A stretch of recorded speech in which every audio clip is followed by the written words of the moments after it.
ஆசீர்வதிக்கப்பட்டதான இந்த 5வது மாதத்திற்கு நாம் கடந்து வந்திருக்கிறோம். தேவ நாமத்துக்கு மகிமையாக நாம் கர்த்தருடைய வார்த்தை நாம் தியானிக்கும்படியாக வந்திருக்கிறோம். அல்லேலூயா. கர்த்தர் நம்மோடு கூட பேசுவாராக. என்னோடு கூட திருப்பிக் கொள்ளுங்கள். யோவான் சுவிசேஷம் 16ஆம் அதிகாரத்தை என்னோடு கூட திருப்பி வைத்துக் கொள்ளுங்கள். யோவான் சுவிசேஷம் 16ஆம் அதிகாரத்தை 24ஆம் வசனத்தை வாசிக்கலாம். 24ஆம் வசனம். இதுவரைக்கும் நீங்கள் என் நாமத்தினாலே ஒன்றும் கேட்கவில்லை, கேளுங்கள், அப்பொழுது உங்களுக்கு உங்கள் சந்தோஷம் நிறைவாய் இருக்கும்படிக்கு பெற்றுக் கொள்வீர்கள். அல்லேலூயா. என் அன்பான தேவ சொன்னமே, இந்த வேத பகுதியிலே ஆண்டவர் தம்முடைய சீஷர்களை பார்த்து சொல்லுகிறதான வார்த்தை குறித்து பார்க்கிறோம். ஆண்டவர் 23ஆம் சொல்கிறார், அந்நாளில் நீங்கள் இடத்தில் ஒன்றும் கேட்க மாட்டீர்கள், மெய்யாகவே மெய்யாகவே நான் உங்களுக்கு சொல்லுகிறேன், நீங்கள் நாமத்தினாலே பிதாவிடத்தில் கேட்டுக்கொள்வதேவோ அதை அவர் உங்களுக்கு தருவார் என்று ஆண்டவர் சொல்லுகிற வார்த்தை பார்க்கிறோம். தம்முடைய இறுதி நாட்கள் நெருங்கி இருக்கிறது.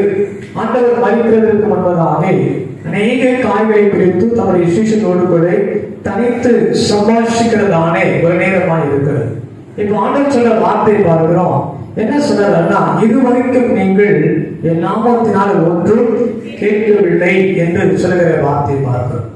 ஆண்டவரோடு கூட இருக்கிறாங்க, ஆண்டவரோடு கூட வாசம் பண்றாங்க, ஆண்டவரோடு கூட ஊழியத்தை செய்கிறார்கள், ஆண்டவரோடு கூட ஒன்றாய் உட்கார்ந்து சாப்பிடுகிறார்கள், இளைப்பாறுகள் எல்லாம் செய்கிறாங்க. அதனால இவருக்கு எந்த ஒரு தேவையும் இல்லை, எல்லாவற்றையும் விட்டுதான் இவங்க ஆண்டவரோடு கூட வந்திருக்கிறாங்க.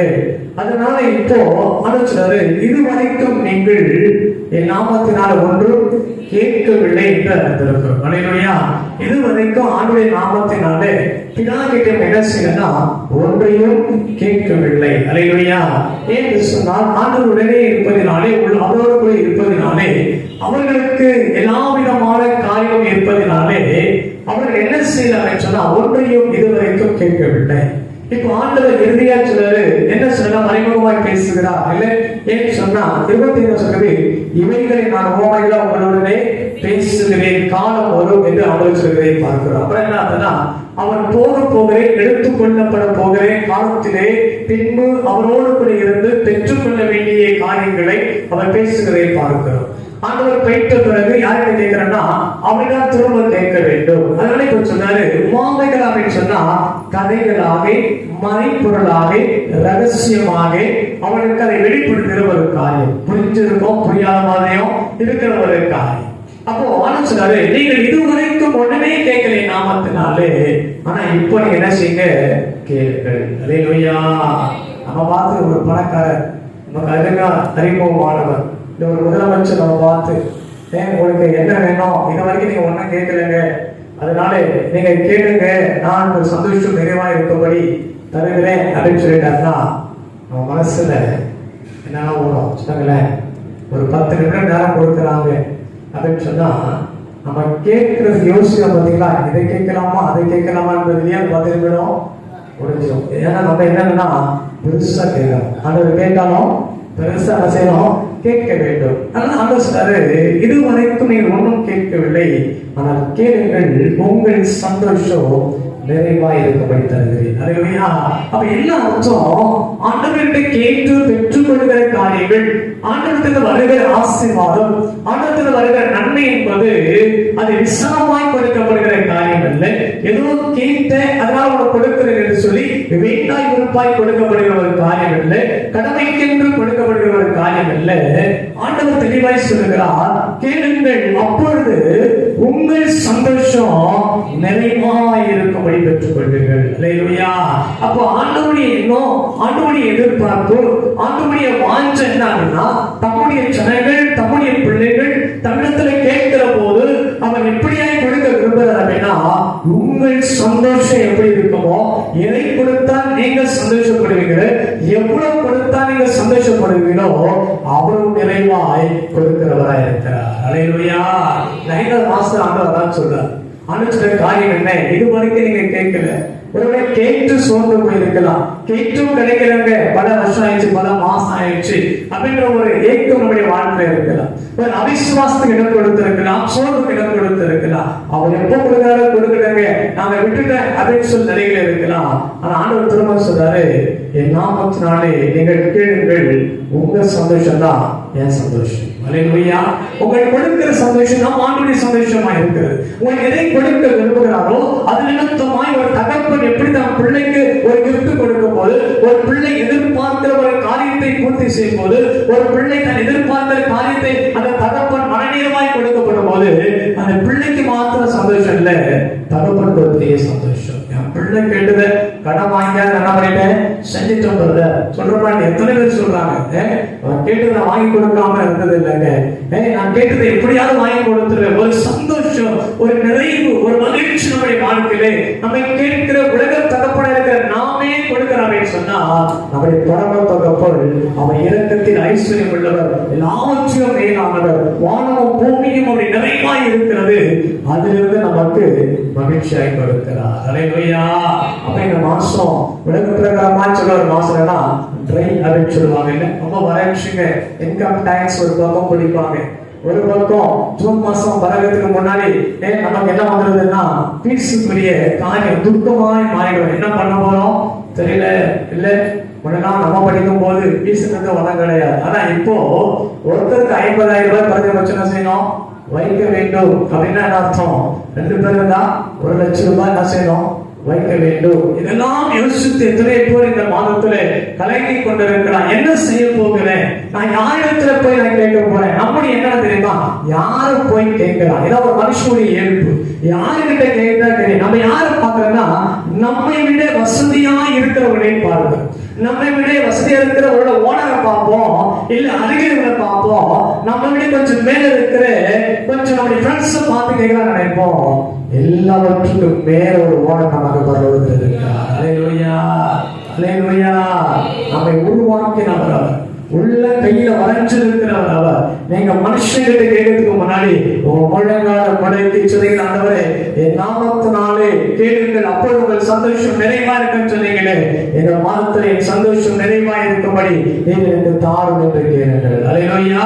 உங்கள் சந்தோஷத்தை நிறைவாக்கிற கர்த்தர் இருக்கிறார். மனுஷன் கொடுக்கும் போது வட்டிக்கு கொடுப்பான், மனுஷன் கொடுக்கும் போது கரெக்டா சொல்லி கொடுப்பான், அடுத்த மாசம் கொடுக்கிறாருன்னு சொல்லுவான், குறிப்பிட்ட நாளை வைத்திருப்பார்கள். எத்தனை பேர் வாங்கிட்டு கொடுக்க முடியாம எத்தனை பேருடைய வாழ்க்கையில மன கசப்புகளை பார்க்கிறோம்.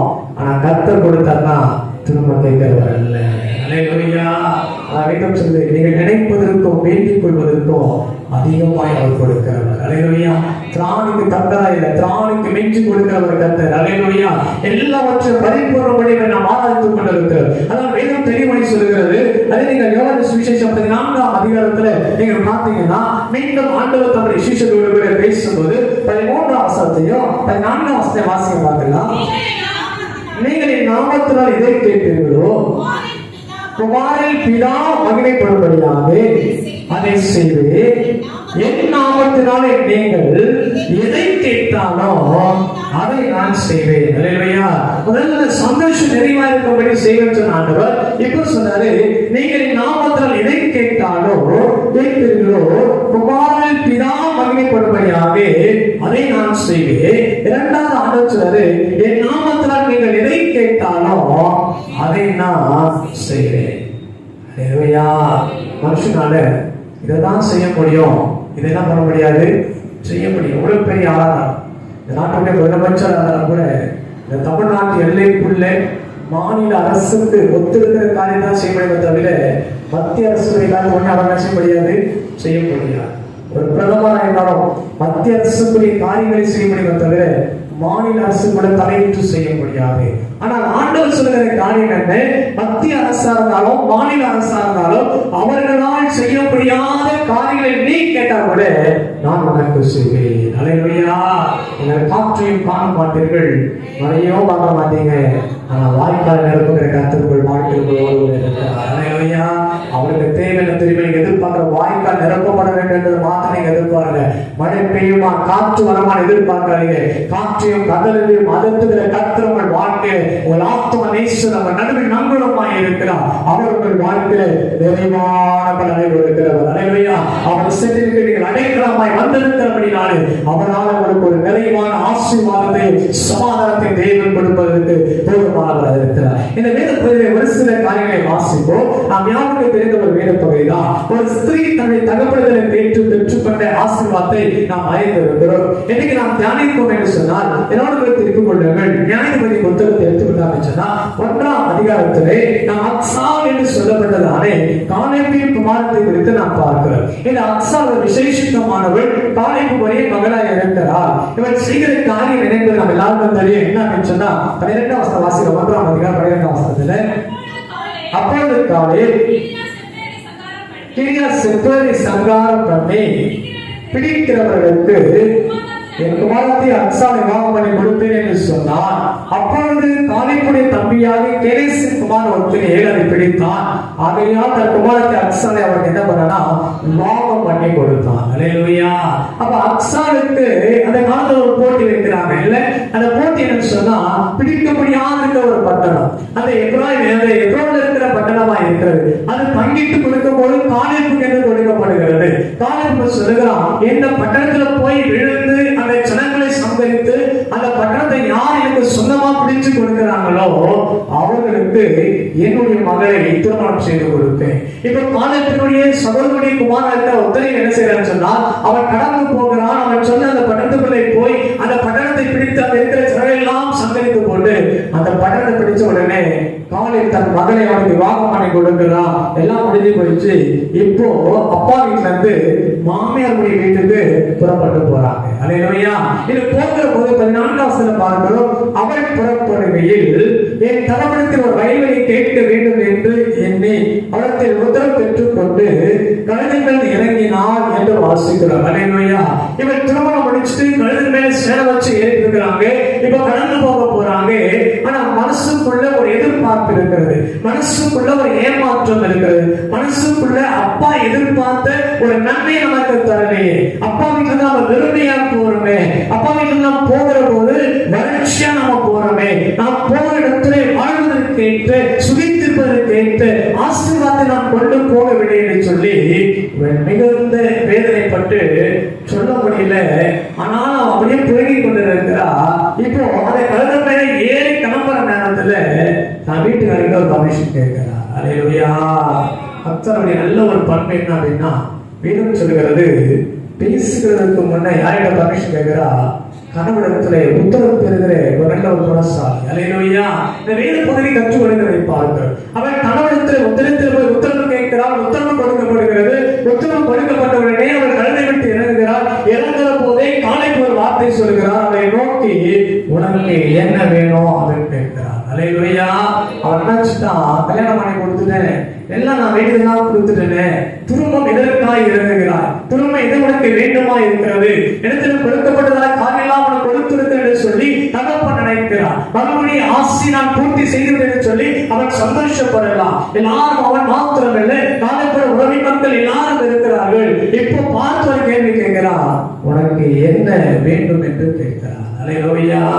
இந்த வார்த்தைக்காக தான் அக்சால் காத்துக்கொண்டிருந்தார். அல்லேலூயா. உனக்கு என்னமா வேணும் அப்படின்னு உங்க குழந்தைகளை கேட்டு பாருங்க. உங்க பிள்ளைகிட்ட போயிட்டு உனக்கு என்ன வேணும்னு ஒரு கேள்வி கேளுங்க. பாக்கெட்ல 500 ரூபாய் இல்லாம வெளியே போக முடியாது. அல்லேலூயா. தற்காலிகம். அல்லேலூயா. அப்போ இந்த வார்த்தையை காத்திருக்கிறார். இந்த வார்த்தை தகவல் வருகிற போது அவன் கேட்கிற காரியம் 15ஆம் வசனத்திலே அப்பொழுது அவள் எனக்கு என்ன வேணும்? ஒரு ஆசீர்வாதம் வேணும். அல்லேலூயா. இப்போ தகப்பனுடைய ஆசீர்வாதம் பிள்ளைகளுக்கு என்று வேதம் சொல்லுகிறது.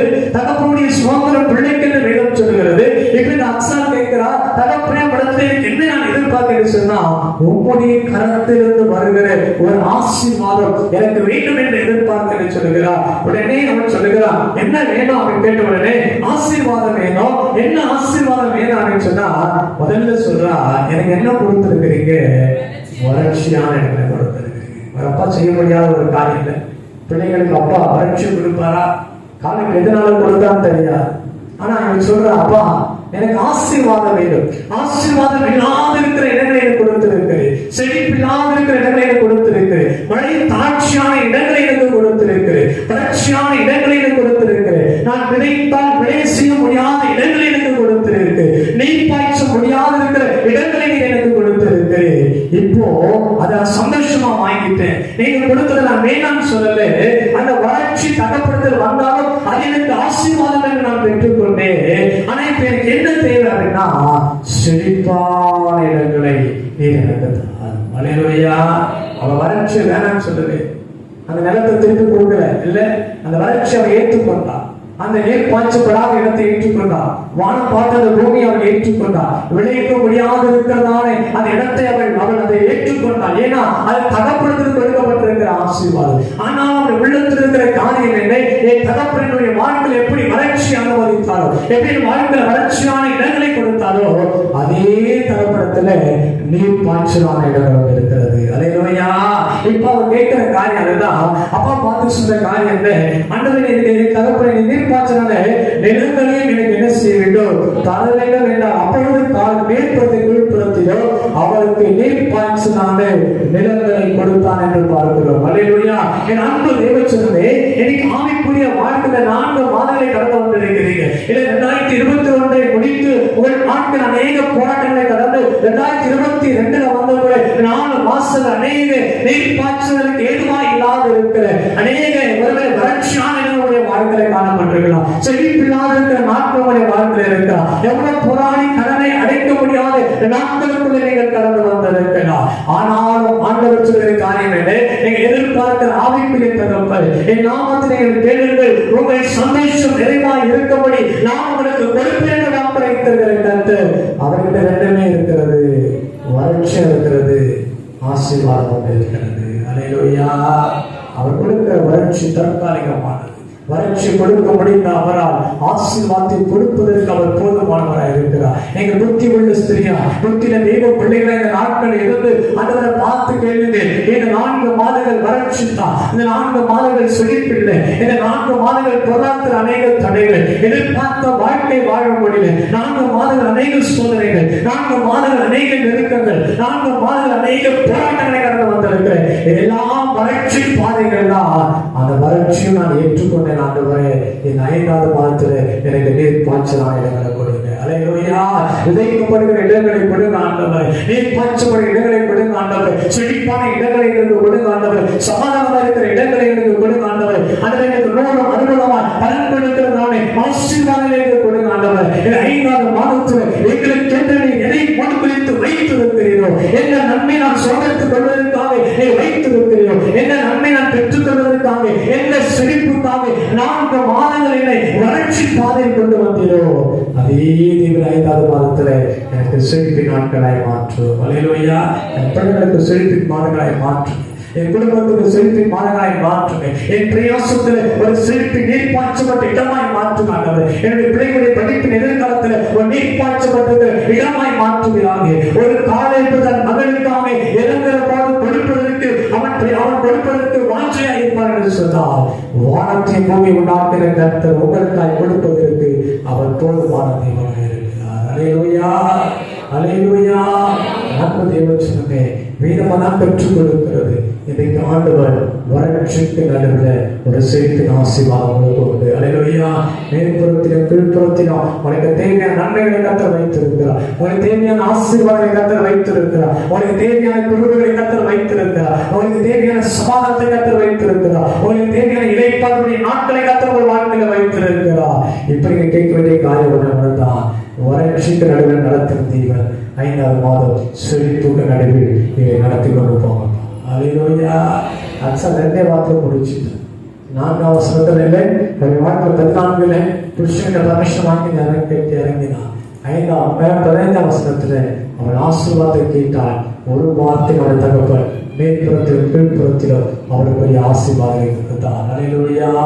இன்னைக்கு அன்பான தேவச்சனமே, வேதம் சொல்லுகிற மத்திய 7ஆம் அதிகாரத்துல 7ஆம் வசனம் வாசிப்பாங்க சொன்னார். மத்திய 7:7-8 வாசிக்க பார்க்கலாம். கேளுங்கள் அப்பொழுது உங்களுக்கு கொடுக்கப்படும், தேடுங்கள் அப்பொழுது கண்டடைவீர்கள், தட்டுங்கள் அப்பொழுது உங்களுக்கு திறக்கப்படும். ஏனென்றால் கேட்கிற எவனோ பெற்றுக் கொள்ளுகிறான், தேடுகிறவன் கண்டடைகிறான், தட்டுகிறவனுக்கு திறக்கப்படும் என்று வேதம் சொல்கிறது. அல்லேலூயா. கேளுங்கள் அப்பொழுது உங்களுக்கு கொடுக்கப்படும் என்று வேதம் சொல்கிறது. கேட்கிற எவனும் என்ன செய்கிறானா பெற்றுக் கொள்ளுகிறான் என்று வேதம் சொல்கிறது. அல்லேலூயா. அதை நோக்கி உண்மையாய் கூப்பிடுகிற யாவருக்கும் அவர் சமீபமாய் இருக்கிறார். அல்லேலூயா. நீ உண்மையா நோக்கி கூப்பிட்டீங்கன்னா இந்த 5வது மாசத்துல உங்களுக்கு சமீபமாய் வந்து உங்களை ஆசீர்வதிப்பதற்கு தெய்வம் போதுமானது. அல்லேலூயா. இரண்டாவது நாம் யாவருக்கும் தெரிந்த ஒரு வீடு பகுதி நாம் எடுத்துக்கொள்ளலாம். 4வது புத்தகத்துல பார்த்தா சொன்னா அந்த 2 வசனத்துல அவருடைய வாழ்க்கை சொல்லப்பட்டதை குறித்து பார்க்கிறோம். வாசிக்க 4வது புத்தகம் 4ஆம் அதிகாரம் 9-10 வசனத்தை வாசிப்போம். யாபேஸ் தன் சகோதரரை பார்க்கிறோம். கனம் பெற்றவனாய் இருந்தான். அவன் தாய் அவனை துக்கத்தோடு பெற்றேன் என்று சொல்லி அவனுக்கு யாபேஸ் என்று பெயரிட்டான் என்று வாசிக்கிறோம். அல்லேலூயா. இந்த வேத பகுதியிலே பார்க்கிறோம் எப்படி அக்ஸா 2 வார்த்தையில தன் வாழ்க்கையின் ஆசீர்வாதத்தை பெற்றுக் கொண்டாலோ அதே போல இந்த யாபேஷுடைய வாழ்க்கை குறித்து நீங்க 4ஆவது வருஷம் படிச்சாலும் சரி, ராஜாக்கள் புத்தகம் வருஷம் படிச்சாலும் சரி, இந்த யாபேஷை குறித்து சொல்லப்பட்ட காரியம் என்ன அப்படின்னா இந்த 2 வசனம். அல்லேலூயா. நீங்க சரித்திரத்தை தேடி பார்த்தாலும் இந்த 2 வசனத்துக்குரியதான ஆதாரம் மாத்திரம் தான் சொல்லப்பட்டிருக்கிறது. இந்த யாபேஸ் எந்த கோத்திரத்தை சார்ந்தவன் அப்படின்னா யூதாவின் கோத்திரத்தை சார்ந்தவர் மனுஷனா இருக்கிறார். ஒரு விசேஷித்தமான ஒரு கோத்திரம். யூதா என்று சொன்னால் கர்த்தரை துதி என்று அர்த்தம். அல்லேலூயா. அவர்கள் அநேக பிள்ளைகளை பெற்றால் அநேக பிள்ளைகளை பெற்று அநேக பிள்ளைகளுக்கு பெயர் வைக்கும் போதெல்லாம் என் புருஷன் நேசிப்பார், என்னோடு வாசம் பண்ணுவார், என்னை நினைத்தறினார், இதெல்லாம் சொல்லிதான் பேர் வச்சா 6வது பிறந்து இந்த யூதாவுக்கு பேர் வைக்கும்போது மாத்திரம் நான் கர்த்தரை துதிப்பேன். அல்லேலூயா. இப்பதான் மனம் திரும்புகிறார். என் ஆசீர்வாதத்துக்கெல்லாம் காரணம் யாருன்னா ஆண்டவர் என்பதை அறிந்து யூதாவை பெற்றெடுக்கும் போது மாத்திரம் சொல்கிறார் இப்போ நான் கர்த்தரை துதிப்பேன். அல்லேலூயா. இதை சொன்ன இந்த யாபேசுடைய வாழ்க்கையில கோத்திர வழியாக வருகிறார். இந்த 9ஆம் வசனத்தில் சொல்லப்படுகிறது யாபேஸ் தன் சகோதரரை பார்க்கிறோம் கனம் பெற்றவனாய் இருந்தான். அல்லேலூயா. அப்படின்னு ஆரம்பிக்கிற வசனம் ஒரு விசேஷமானதா இருக்கிறது. ஆனா பிற்பகுதி சொல்லும் போது வேதனையான காரியம் என்னன்னா அவன் தாய் அவன் எப்படி பெற்றானா சந்தோஷமாய் பெறவே இல்லை. அல்லேலூயா. அப்படிலாம் ஒரு பிள்ளை பெறுகிற போதெல்லாம் எதிர்பார்ப்பு. சில பேர்லாம் பேர் என்ன பண்ணோம் சூஸ் பண்ணி வச்சு இந்த பேர்லாம் வைக்க வேண்டும் என்று சொல்லி எத்தனை பேருடைய வாழ்க்கையில பார்க்கிறோம். ஆனா இவருடைய வாழ்க்கையை பார்க்கிறோம். இந்த பேருடைய அர்த்தம் என்னன்னா துக்கம் என்று வேதம் சொல்லுகிறது. வேதம் வேதத்தில் பல துக்கம் என்று கடக்கும் வேதம் நிறைந்திருக்கிற ஒரு வாழ்க்கை. எனக்கு நம்முடைய வாழ்க்கையெல்லாம் தெய்வன் பிழை கொடுத்தா யாருமே வேதனை பேர் வைக்கல, துக்கம் பேர் வைக்கல இல்ல. ஆனா வேதம் சொல்கிறது இவருடைய வாழ்க்கையில் என்ன துக்கம் என்பது மறைப்பொருளான ஒரு காரியம். எதற்காக யாபேசுக்கு துக்கம் என்று நம்ம பேர் வச்சாங்க என்பதை விளங்கிக் கொள்ள முடியாத இருக்கிற ஒரு காலம். ஒருவர் யுத்த காலத்தில் இருந்தார்களோ வறட்சி காலத்தில் இருந்தாலும் தெரியாது. ஆனா யாபேசுடைய பேருடைய அர்த்தம்னா துக்கம் என்று பார்க்கிறோம். அல்லேலூயா. ஆனா இந்த யாபேசு தேவன் உயர்த்துகிறார், யாபேசு தேவன் மேன்மைப்படுத்துகிறார். யாபேசு யாரை பார்க்க உயர்த்தப்பட்டான் அப்படின்னா தன் சகோதரர்களை பார்க்கிறோம் உயர்த்தப்பட்டான். அல்லேலூயா. அப்ப அவருக்கு கூட பார்த்தவங்க நிறைய பேர் இருக்கிறாங்க. ஆனா எல்லாருக்கும் எப்படி இருக்கான்னா கீழானவனாய் இருக்கிறான். இப்படி வாழ்க்கையில உயர்வு இல்லை, இப்படி வாழ்க்கையில மேன்மை இல்லை, இப்படி வாழ்க்கையில பார்க்கும் போது அவன் பெயர் கேட்டது போலவே அவருடைய வாழ்க்கை இருக்கிறது. அநேக நாட்கள் துக்கமா இருந்திருப்பான், அநேக நாட்கள் அவருடைய வாழ்க்கையில எந்த மாற்றம் இல்லாத நிலைகள் இருக்கிறது. ஆனா 10வது வருஷத்துல யாபேஸ் ஒரு தீர்மானம் பண்ணுகிறார். அல்லேலூயா. என் வாழ்க்கை உயர்த்தப்பட வேண்டும் என்று சொன்னார், என் தலை உயர்த்தப்பட வேண்டும் என்று சொன்னார், நான் மேன்மை பெற வேண்டும் என்று சொன்னார், என் சகோதரர்களை அல்ல என் கர்த்தரை நோக்கி பார்க்க வேண்டும். அல்லேலூயா. அதுக்கு பின்புதான் யாபேஸ் என்ன பண்ணார்னா 10ஆம் வசனத்துல யாபேஸ் இஸ்ரவேலின் தேவனை நோக்கி தேவரே முதல்ல என்ன பண்ணுங்க என்ன ஆசீர்வதிங்க, 2வது எல்லை என்ன பண்ணுங்க பெரிதாக்குங்க, 3வது உமது கரம் என்னோடு இருந்து தீங்கினை துக்கப்படுத்தாதபடிக்கு அதற்கு என்ன செய்யுங்க விலக்கி காத்துக் கொள்ளுங்கள். அல்லேலூயா. உங்கள் சந்தோஷம் நிறைவாய் இருக்கும்படி நீங்கள் பெற்றுக் கொள்கிறீர்கள் என்று ஆண்டவர் சொல்கிறார். இன்னைக்கு இந்த வேதம் போய் சொல்கிறது, யாபேஷுடைய வாழ்க்கையில சந்தோஷம் இல்லை, யாபேஷுடைய வாழ்க்கையில பார்க்கும்போது மகிழ்ச்சி கிடையாது, யாபேஷுடைய வாழ்க்கை கண்ணீரின் வாழ்க்கை, யாபேஷுடைய வாழ்க்கை துக்கத்தின் வாழ்க்கை, யாபேஷுடைய வாழ்க்கை சிலுவையின் வாழ்க்கையாய் காணப்படுகிறது. ஆனால் யாபேஷ் ஒரு நாள் யாரை நோக்கி சோமனானா கர்த்தரை நோக்கி ஜெபிக்கிறார். அல்லேலூயா. அன்பு தேவ ஜனமே, வேதம் சொல்கிறது, உங்கள் வீடு தேவனால் மாத்திரம் தான் கட்டப்படும். அல்லேலூயா. நீங்கள் ஆகாத தள்ளப்பட்ட கல்லாய் இருந்தாலும் உங்கள் மூளை கல்லாய் மாற்றுகிற கர்த்தரால் மாத்திரமே ஆகும். அல்லேலூயா. அன்பான தேவ ஜனமே, யாபேஷுடைய வாழ்க்கை தள்ளப்பட்ட கல்லாய் இருக்கிறது, உடைக்கப்பட்ட கல்லாய் இருக்கிறது. யாருக்கும் உலகமில்லாத இருக்கிற வாழ்க்கை வாழ்ந்த ஒரு மனுஷனாய் இருந்தார். ஆனா ஒரு நாள் தேவ சமூகத்துல ஜெபிக்கிறவனாய் மாறினார். அல்லேலூயா. ஒரு நாளிலேயே தாவீது அப்படியே யாபேஷை கொண்டு போய் ஆண்டவர் அப்படியே உயர்த்தி சோழரை பார்க்க ஒரு நாள் கூடி பெற்று பணக்கட்டுகளை போட்டவர் அல்ல. ஒவ்வொரு நாள் ஒவ்வொரு காரியங்களுக்காக யாபேஷ் சொல்லிட்டே இருப்பான். அல்லேலூயா. ஒவ்வொரு நாளும் தேவ சமூகத்தில் ஜெபிக்கிற ஒரு மனுஷனாக இருந்திருப்பான். ஒவ்வொரு நாளும் தேவனோடு உறவாடுகிற அனுபவம் யாபேஷுக்கு இருந்திருக்கும். ஒவ்வொரு நாள் தேவ சமூகத்தில் அவனை போற்றத்தின்படி யூதா என்று சொன்னால் துதி என்ற அர்த்தமே, தன் வாழ்க்கையில் இருக்கிற தடைகளை, தன் வாழ்க்கையில் இருக்கிற போராட்டங்களை, தன் வாழ்க்கையில் இருக்கிற பாடுகளை, தன் வாழ்க்கையில் இருக்கிற பிரச்சனைகளை மாற்றும்படியா தெய்வ சமூகத்தில் ஒவ்வொரு நாளும் தன் போற்றத்தினுடைய வழக்கத்தின்படி ஜெபிக்கிற துதிக்கிற அனுபவம் யாபேஷுடைய வாழ்க்கையில் இருந்திருக்கும். அல்லேலூயா. வாழ்க்கையில் துதியின் சத்தம் இருக்குமானால் கர்த்தர் தடைகளை உடைக்கிறதற்கு அவர் போதுமானவர். அல்லேலூயா. எரிகோ கூட்டு இஸ்ரவேல் ஜனங்களுடைய வாழ்க்கையின் ஆசீர்வாதத்திற்கு தடையா இருந்தது. அவங்க கிட்ட போயிட்டாங்க, யோர்தானை கிட்ட போயிட்டாங்க. யோர்தானை கடந்து போகிற நேரத்தில் எரிகோ இருக்கிறது. எரிகோ மேற்கொண்டால் அடுத்தவர்கள் கானான் தேன ஓடுகிற கானான் தேசத்திற்குள்ள போக முடியும். ஆனால் கானான் தேசத்திற்குள்ள போகணும்னு சொன்னா எரிகோ வழியாக தான் கடந்து போக முடியும். ஆனால் எரிகோ கோட்டை சொல்வது 2 ரதங்கள் போகத்தக்க அளவுக்கு பெரிய மதீஸ்வரனால் சூழப்பட்டிருக்கிறது. யார் உழைத்து தர முடியும்? யாரால் உழைக்க முடியும்? எத்தனை நாட்களை உழைக்க முடியும்? உழைக்கிற போது எதிராக பிரச்சனை என்ன? அவன் என்ன செய்வார் என்று சொல்லி யோசுவா ஜனங்களை பழகி கொண்டிருக்கும் போது ஆண்டவர் ஒரே ஒரு காத்தா சொல்றாரு, அப்பா நீங்க 6 நாளும் அந்த பட்டணத்தை சுத்தி வந்து என்ன பண்ணுங்க, துதியை சொல்றதோடு சுத்தி வாங்க. இல்ல எதற்கு சொல்றது, ஒவ்வொரு நாளும் மௌனமா சுத்தி வராங்க. 7வது நாளிலே எக்கால சத்தத்தோடு கூட துதியின் சத்தத்தோடு கூட 7 முறை சுற்றி வருகிற போது கர்த்தர் பட்டணத்தை கையில் கொடுக்கப்படியா கர்த்தர் தலைகளை உடைத்து போட்டார். அல்லேலூயா. யாபேஷுடைய வாழ்க்கையில் கூட எரிகோ போன்ற தடையுடைய வாழ்க்கையில் இருந்தது. யாபேஷ் ஒவ்வொரு நாளும் துதிக்க அனுபவம் ஒரு மனுஷனா இருந்திருப்பான். ஒவ்வொரு நாளும் துதிக்க அனுபவமா இருந்தபடினால தன் வாழ்க்கையின் கர்த்தர் மாற்றும்படியாக, தன் சகோதரை பார்க்க தன்னை உயர்ந்த ஸ்தானத்தில் தன் தலையை உயர்த்தும்படியாக யாபேஷ் ஜெபம் ஆரம்பிக்கிறான்.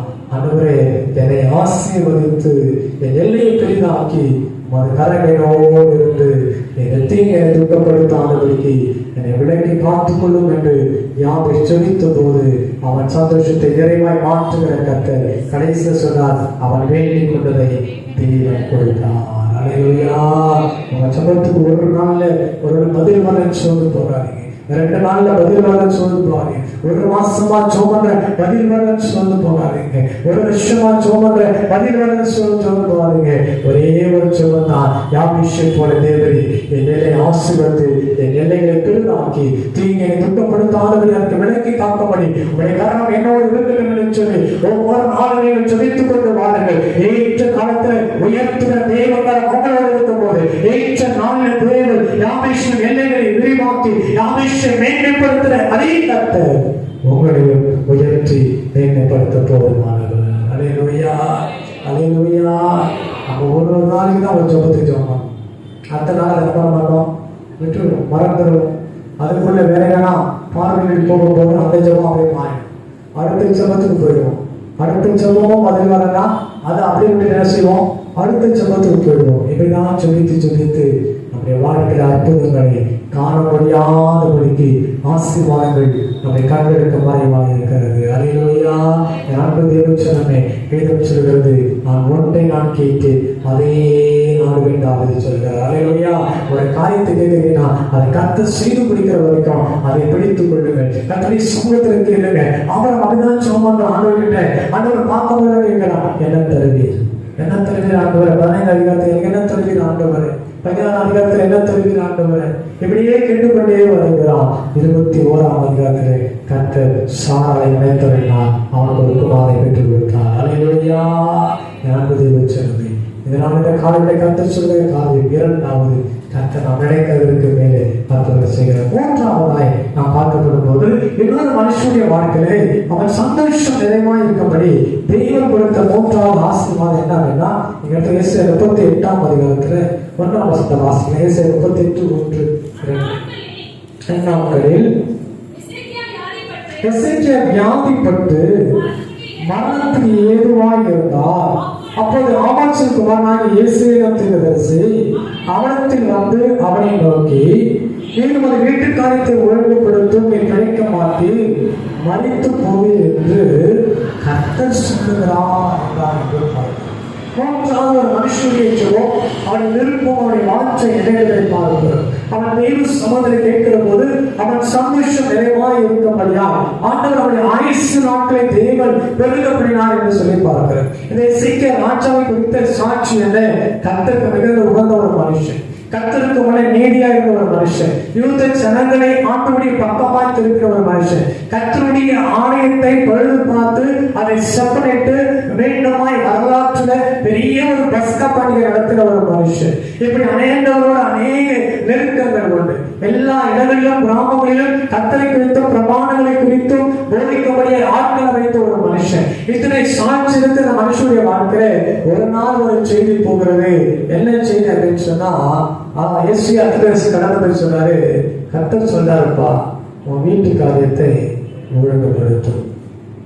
அப்படியே போன்ற வாழ்க்கையில கேன்சர் வியாதினால பாதிக்கப்பட்டிருக்க, அந்த கேன்சர் வியாதி பிடிக்கப்பட்டிருக்கிறது. படுத்துட்டு வீட்டில் ஒரு ராஜா படுத்துட்டு இருக்கிறான். உனக்கு பார்த்து ஒரு செய்தி போகிறது, தீர்க்கதரிசி சொன்னா அப்படியே நடக்கும், மாறவே மாறாது. ஏசாயா பத்தி தெரியும், ஆண்டவர் சொன்ன மாத்திரம் சொல்ற ஒரு தெய்வ ஊழியர் என்பது தெரியும். அவர் போய் சொன்னாரு, கர்த்தருடைய வார்த்தை கொண்டா இருக்கிறது. என்னன்னு சொன்னா, வீட்டுக்காரத்தை நீ ஒழுங்குபடுத்து, நீ கண்டிருக்கிற வியாதியை என்ன செய்ய மாட்டேன், பிழைக்கவே மாட்டான் என்று நான் சொன்னப்பா, கர்த்தர் சொன்னான்னு சொன்னது. உடனே ஏசாயாவை கேட்கிறான். கேட்கும் போது 2ஆம் வசனத்துல, அப்பொழுது எசேக்கியா தன் முகத்தை சுவர்புறமாக திருப்பி கொண்டு கர்த்தரை நோக்கி அப்படின்னு சொன்னார். பார்த்தீங்களா? கர்த்தாவே, நான் உமக்கு முன்னே எப்படி இருக்கிறேன், முதல்ல உண்மையா இருக்கிறேன், மன உத்தமமா நடந்து உமது பார்வைக்கு நலமானதை செய்தேன். அல்லேலூயா. அவனை குறித்து அவனை கொடுக்கிற உண்மையின் சாட்சி. அல்லேலூயா. இப்படி ஒரு அழகான சாட்சி இருந்த ராஜாவுக்குள்ளே அவன் கொடுக்கிற வார்த்தையை பார்க்கிறோம். கர்த்தாவே, உமக்கு முன்பாக உண்மையும் மன உத்தமாய் நடந்து ஒவ்வொரு பார்வைக்கு நான் செஞ்சதில் எப்படி தெரியுமா, நலமானதை செய்து நினைத்துள்ளோம் என்று விண்ணப்பம் பண்ணி எசேக்கியா பண்ணுறான். அல்லேலூயா. அல்லேலூயா. கொஞ்ச நேரம் தான் எசேக்கியா சொல்லுவாங்க. ரொம்ப நேரம் ஒரு சொல்ல வேண்டாம், வேதம் அப்படிதான் கற்றுக் கொடுக்குறது. அப்படியே சுகத்துவமா அப்படியே சொன்ன ஏசையை பார்க்க முடியுது. சூழ்நிலை எதிராக இருக்கிறது, மரணம் பயம் சூழ்ந்து கொண்டு இருக்கிறது. இல்லை எல்லா கடவுளை உடனே அவனுக்கு தெரிஞ்சிருந்தான், ஆண்டவரை தூஷிக்கவில்லை. அல்லேலூயா. நம்மளாத்துட்டு ஆண்டவரை நான் எப்படிலாம் வாழ்ந்த ராஜா வந்து எப்படிலாம் வந்து இருக்கிறோம், அப்படிலாம் இல்லாம பொறுமையா இருந்தேன், என்ன போய் இப்படி பண்ணிட்டீங்களே அப்படின்னு சொல்லி தூஷித்து இருக்கிறான்.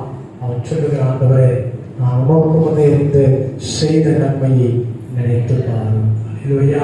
அது உண்மை. அந்த மரண தருவாயிலும் கூட ஆண்டவரோடு பேசுகிற வார்த்தையில் இருக்கிற அந்த கவனம், ஆண்டவரோடு பேசுகிற வார்த்தையில் இருக்கிற அந்த சுருக்கத்தை பார்க்கணும்.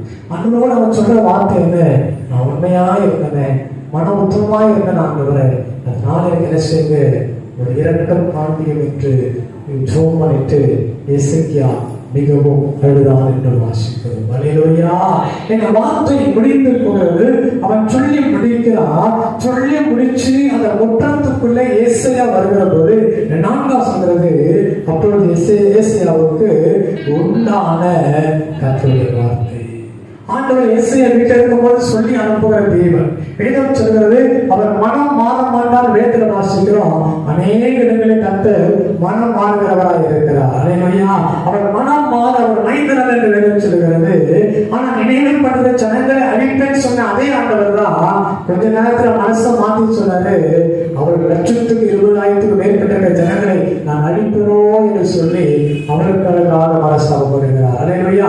இப்பொழுது ஆண்டவர் அவரை பார்த்து சொல்லுகிற வார்த்தை குறித்து நாம் பார்க்கிறோம். இப்பொழுது ஆண்டவர் என்ன சொல்றாருன்னா, நான் அவனை எடுத்துக்கொள்ளுவேன், அவன் நாட்கள் முடிந்து போனது, அவன் வியாதியில் அவன் மரித்து போவான்னு சொன்ன அதே ஆண்டவர் தான் எசேக்கியா பாதி முற்றத்துல வருகிற போது ஒரு பெரிய ஜெபத்தை எசேக்கியா ஏறெடுக்கல, தேவ சமூகத்தில் உபவாசம் போடல, ஒரே ஒரு சின்ன ஜெபம் தான். சமர்ப்பணமா திருப்பி கண்ணீரோடு ஜெபிக்கிற அந்த கண்ணீரின் ஜெபத்தை தேவன் கேட்டு உடனே ஒரு வார்த்தை கொடுத்து ஆண்டவர் சொல்லுகிறார், நீ போய் சொல்ல வேண்டிய காரியம் என்ன? கைதால் சொல்கிறது, நீ போய் எசேக்கியாவை நோக்கி உன் தகப்பனாகிய தாவீது தேவனாகிய கர்த்தர் சொல்லுகிறது என்னவென்றால், உன் விண்ணப்பத்தை கேட்டு உன் கண்ணீரை கண்டு இதை ஒரு நாட்களோடு கூட 15 வருஷத்துக்கு கூட்டுவேன். அல்லேலூயா. முடிந்து போன ஒரு வாழ்க்கை, மரணம் தருவாய் இருந்த ஒரு வாழ்க்கை, வியாதி கண்டு வியாதி உத்தரத்தின் மத்தியில் படுத்திருக்கிற ஒரு வார்த்தை, ஒரு பெரிய தீர்க்கதரிசனம் உரைக்கப்பட்ட வார்த்தை, ஒரு வீட்டுக்காரத்தை ஒழுங்குபடுத்த மறித்து போக என்று சொல்லப்பட்ட ஒரு வார்த்தை. ஆனா வேதம் சொல்லுகிறது, நீங்கள் நாமத்தினாலே நோக்கி கூப்பிடுகிற போது அது சொல்ல வார்த்தை என்ன? உங்கள் சந்தோஷம் நிறைவாய் இருக்கும்படிக்கு பெற்றுக் கொள்வீர்கள். அது ஜீவனானாலும் சுகமானாலும் தேவ சமூகத்திலிருந்து வருகிறது. அல்லேலூயா. டாக்டர்களை கைவிட்டாலும் சரி, உலகத்திற்கு ஊழியக்காரனை பார்த்து ஒரு நாட்கள் முடிந்து போனது என்று சொன்னார், எந்த வியாதிக்கு மருந்து கிடையாது என்று சொன்னார், எந்த வியாதி முற்றி போனது என்று சொன்னாலும் கூட வேதம் சொல்கிறது, உலகம் கதவை அடைத்தாலும் கதவை திறக்கிறது அவரை கருத்தார். அல்லேலூயா. இது மனுஷனால் கூடாதது, அது தேவனால் கூடும் என்று வேதம் சொல்கிறது. உலகத்தின் மருத்துவர்கள் பார்ப்பது உங்கள் சரீரங்களை பார்க்கிறார்கள், அந்த சரீரத்துடைய உருவத்தினுடைய அறிவை பார்க்கிறார்கள். கர்த்தர் தாயின் வயிற்றில் உருவாகிற போது உங்கள் கருவை எப்படி கண்டாரோ அதே தேவன் இன்றைக்கு உங்களை காண்கிறதா இருக்கிறபடினாலே அவர் உங்களுக்கு சுகம் கொடுக்கிறதற்கு போதுமானவராக இருக்கிறார். அல்லேலூயா. எசேக்கியா ராஜாவுடைய வாழ்க்கையில ஒரு எளிமையான ஒரு சுகத்தான். அவனை நோக்கி கூப்பிடுகிற போது உங்கள் சந்தோஷம் நிறைவாக இருக்கும்படி பெற்றுக் கொள்கிறேன் சொன்ன அதே ஆண்டவரா இன்னைக்கு உங்கள் வாழ்க்கையை பார்த்து சொல்லுகிறார். அநேக நாட்கள் பலவீனத்தினாலே அநேக மருந்துகள் மாத்திரை மத்தியிலே நீங்கள் ஓடிக்கொண்டதாலும் சரி, நீங்க தேவ சகோதரர் சொல்லுங்க, இந்த மருந்துகளை பார்க்கிறோம், மாத்திரைகளை பார்க்கிறோம், நீர் எனக்கு பரிகாரியாக இருக்கிறீர். அல்லேலூயா. எகிப்தில் வரப்பட வியாதி ஒன்றியும் நான் உனக்கு வரப்பன என்று வாக்குரைத்திருக்கிற கர்த்தர் அவர் அல்லவா? அவர் கிடையாதுக்கு நல்ல மனிதனாக இருக்கிறவர் அல்லவா? உலகத்தில் டாக்டர்கள் பார்க்கிற விதங்கள் வேறு, ஆனால் கர்த்தர் பார்க்கிற விதங்களே வேறு. அல்லேலூயா. தேவச்சனமே உலகத்தில் மனுஷன் தன் மூளைக்கு தன் ஞானத்திற்கும் தான் படித்ததற்கும் தான் படித்து வைத்திருக்கிற கடமைகளுக்கு மாத்திரம் தான் வைத்தியங்களை பார்க்க முடியும். ஆனால் புதிய அவயத்தை உருவாக்கி மனித்து போன அவயத்திற்குள்ள ஜீவனை உருவாக்கக்கூடிய வல்லமை உள்ளவர் நாம் ஆராதிக்கிற கர்த்தர் மாத்திரமே. அதான் சொல்லுகிறார், மரித்தாலும் நான் பிழைப்பேன், என்னை விசுவாசிக்கிறவன் மரியாமல் இருப்பான். அல்லேலூயா. ஆண்டவரால் எல்லாம் முடியும். ஆண்டவரால் ஒண்ணுமே இல்லை. டாக்டர்கள் கதவை அழைத்து போடலாம், உட்பட்ட மருந்துகள் நம்ம கதவை அழைச்சிட்டு போகலாம். ஆனால் வேதம் சொல்கிறது, எசேக்கியாவை போல சுவர் முகமாய் முகத்தை திறத்தி கர்த்தருக்கு உண்மையாக இருந்து தேவ சமூகத்தை நீங்கள் நானும் சொன்னோம் அப்படின்னு சொன்னா மீண்டும் நமக்கு ஜீவனை கொடுத்து அந்த ஜீவன் பரிபூர்ணப்படும்படி வந்திருக்கிற கர்த்தர் நமக்கு தீர்க்காயுசை கொடுப்பதற்கு போதுமானவராக இருக்கிறார். அல்லேலூயா. தேவனுக்கு 3 விதமான வார்த்தை நாம் கற்றுக் கொண்டிருக்கிறோம். உங்கள் சந்தோஷம் நிறைவாக இருக்கும்படி கேளுங்கள். இதுவரைக்கும் நாமத்தினால நீங்க உடனே கேட்க ஆண்டவர் சொல்றாரு. எதைக்கு நீங்கள் கேளுங்கள், உங்கள் சந்தோஷம் நிறைவாக இருக்கும்படி பெற்றுக் கொள்கிறீர்கள். இதுவரைக்கும் சந்தோஷம் இல்லாம கேட்க முடியாத நிலையில கேட்காதபடிக்கு நம்முடைய வாழ்க்கை ஓடிக்கொண்டிருக்கலாம்.